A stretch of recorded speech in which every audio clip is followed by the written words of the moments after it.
Ahoj, jmenuji se Janka a vítám vás pro Pletenci. Dnes vám ukážu, jak jednoduše plést malé obvody, jako jsou třeba rukávy, rukavice nebo ponožky, bez toho, abyste museli použít ponožkové jehlice. Budete na to potřebovat právě naopak kruhové jehlice s delším lankem. Ideální je 80 cm. Můžete mít i 100, já mám tady 100 cm. Využijeme metodu magické smyčky. U magické smyčky se úplet rozdělí na přední zadní část a plete se tím, že na krajích toho úpletu mezi přední a zadní části takhle vytáhneme smyčky ven. Takový ouška uděláme. Můžeme tak teda tím pádem plést přední stranu úpletu, pak si to otočíme a pleteme zadní stranu úpletu. Lze tak plést jednu věc, ale já ráda pletu třeba u párových věcí, jako jsou ponožky nebo rukavice, anebo rukávy, obě dvě současně, abych dosáhla stejné délky, vzoru a napětí příze. Ukážu vám to na ponožkách. Nahodím si 2 ponožky zároveň. Můžete pak tuto techniku samozřejmě využít i u nahazování třeba rukávu, které jsou pletené z dola nahoru. A budete potřebovat rozhodně 2 klubička, aby jsme upletli 2 věci. Začneme tím, že já budu nahazovat metodou dlouhého ocásku, takže si odměřím dlouhý ocásek.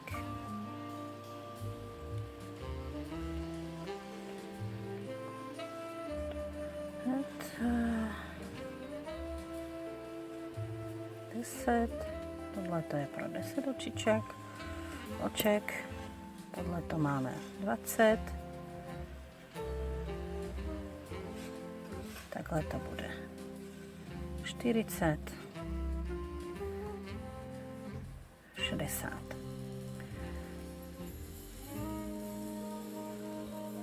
A nahodíme si 30 oček v mém případě.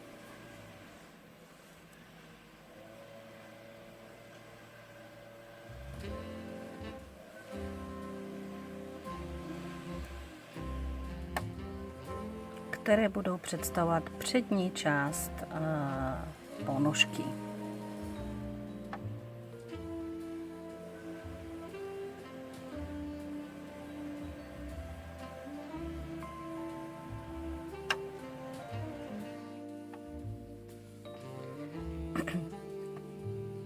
První půlku první ponožky nebo přední část první ponožky máme nahozenou a stejným způsobem nahodíme i přední část druhé ponožky. Použijeme nové klubíčko, opět si odměříme přibližně 10 oček a stejným způsobem nahodíme i u druhé ponožky.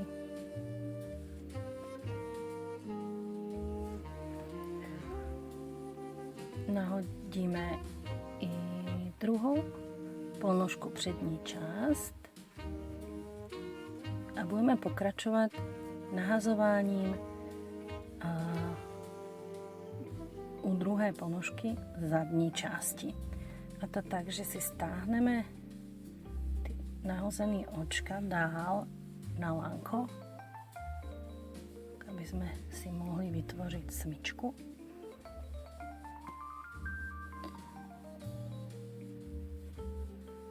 Aby jsme se dostali tady k tomu lanku. Pokračujeme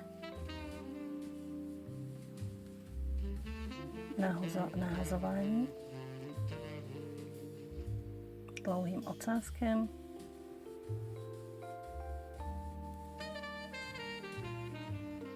Snažíme se tady tu mezeru nechat alebo mít co nejmenší a opět nahodíme 30 oček.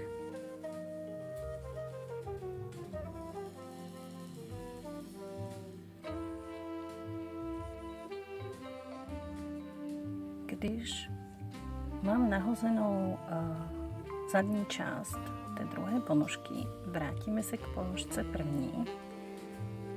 Trošku to je složitější, ale tady ty očka si posuneme dál na jehlici. Dbáme, aby se nám tady nepřekrucovala. No. A opět si vezmeme dlouhý ocásek první ponožky a nahazujeme.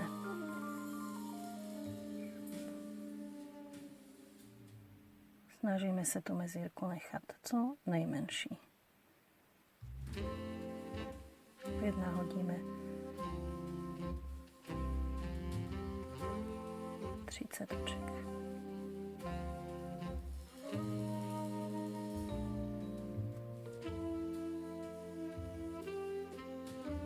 Máme nahozené dalších 30 oček, to znamená další stranu první ponožky. Nyní budeme plést v kruhu.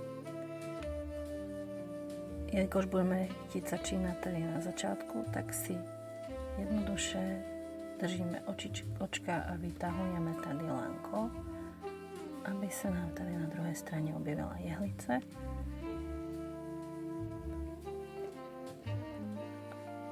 Dbáme, aby se očka nepřekroutily. Navlékneme na jehlici. Trošku to jde ze začátku těžká.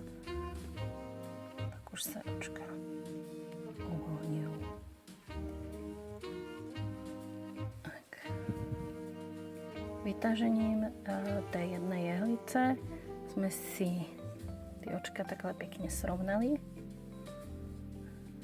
Začali jsme nahazovat zde, pokračovali jsme druhou přední stranou ponožky, pokračovali jsme pak tady a poslední jsme nahazovali tady tu část. A že máme takhle pěkně před sebou srovnané, tady máme dlouhé ocásky, očka nikde nejsou přetočená, je důležitý. Vytáhneme tady tu spodní jehlici.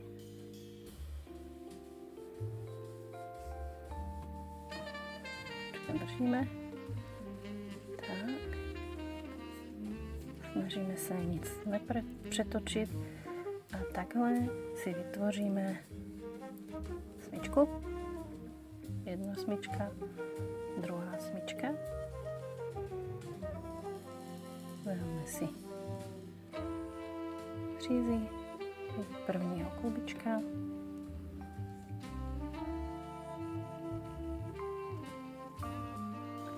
A upleteme přední stranu ponožky.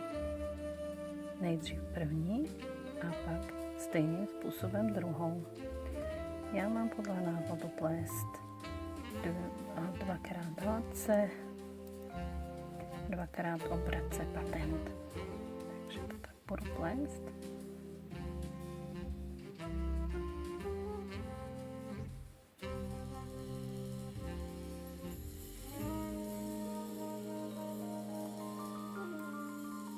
Snažím se tady tu přízi udržet malou, ale nevždy to vyjde a pak se to dá trošku přitáhnout vlastně tady tím ocáskem.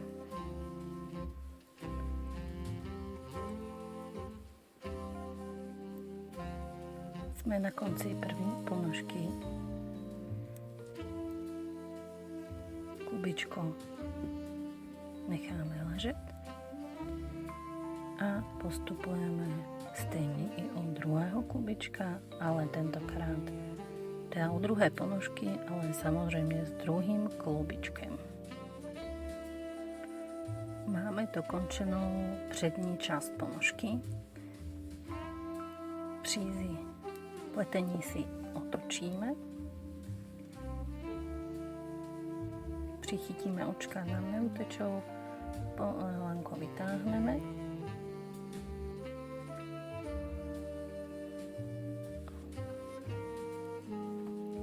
Opět si na jehlici očka srovnáme vedle sebe, aby jsme viděli, kde co je. Pak už to půjde jednodušeji. Ten začátek je trošičku lepší mít ty očka takhle srovnaný, ať vidíme, co se tam děje. Tak. Máme ji proti sobě. Spodní jehlici, která je upletená, už vytáhneme.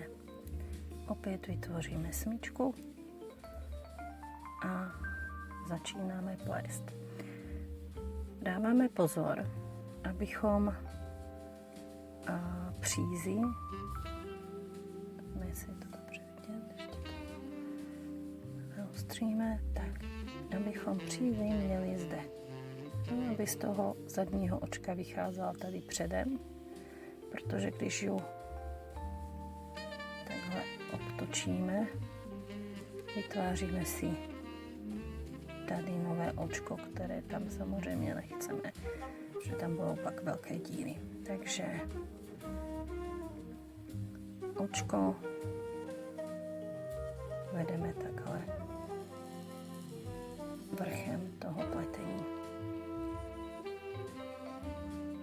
A pleteme. Já jsem končila hladce, tak teď si dávám samozřejmě pozor a pokračuju obrace.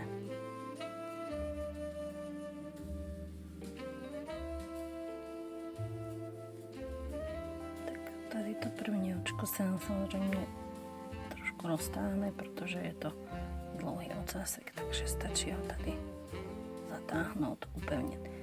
A opět důležité,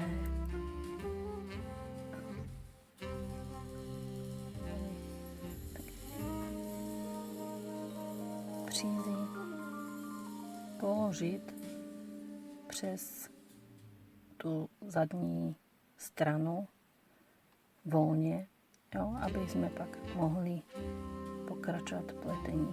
Jo. Tak.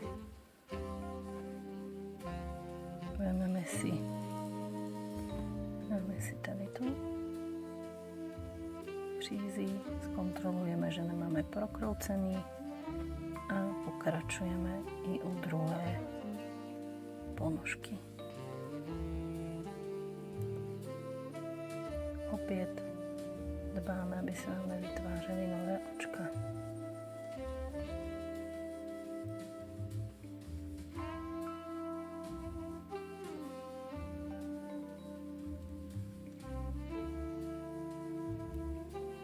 Tak, na konci druhé ponožky první řádek, tady to trošku utáhneme.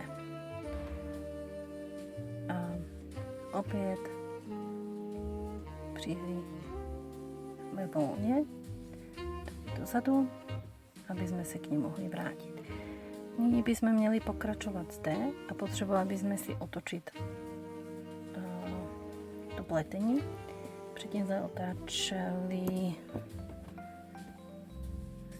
doprava a překřížili jsme si klubička.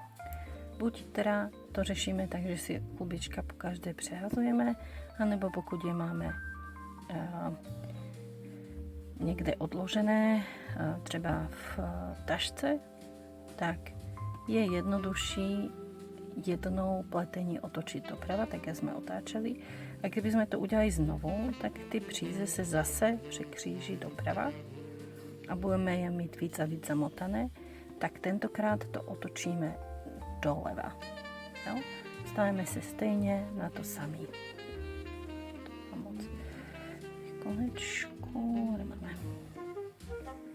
Tak a nyní už jsou příze od sebe.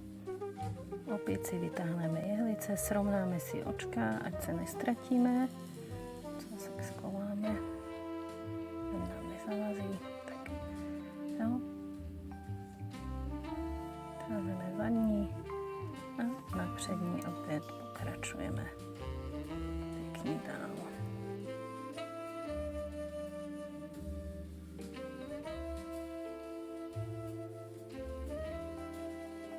Vždy to první očko se snažíme držet co nejmenší, abychom si tady nevytvářeli mezeru. Tak. A pokračujeme. A stejným způsobem budeme pokračovat dál. Cílem je mít upletení vytvořené smyčky na jedné i druhé straně. A pleteme vždy jednu stranu, druhou stranu, otočíme směrem doprava, upleteme zadní stranu a otočíme směrem doleva. Až budeme mít upletenou trošku delší část, je dobré si na přední stranu dát nějakou značku, abychom věděli, pokud máme nějaké vzory, abychom věděli, která je přední, zadní část.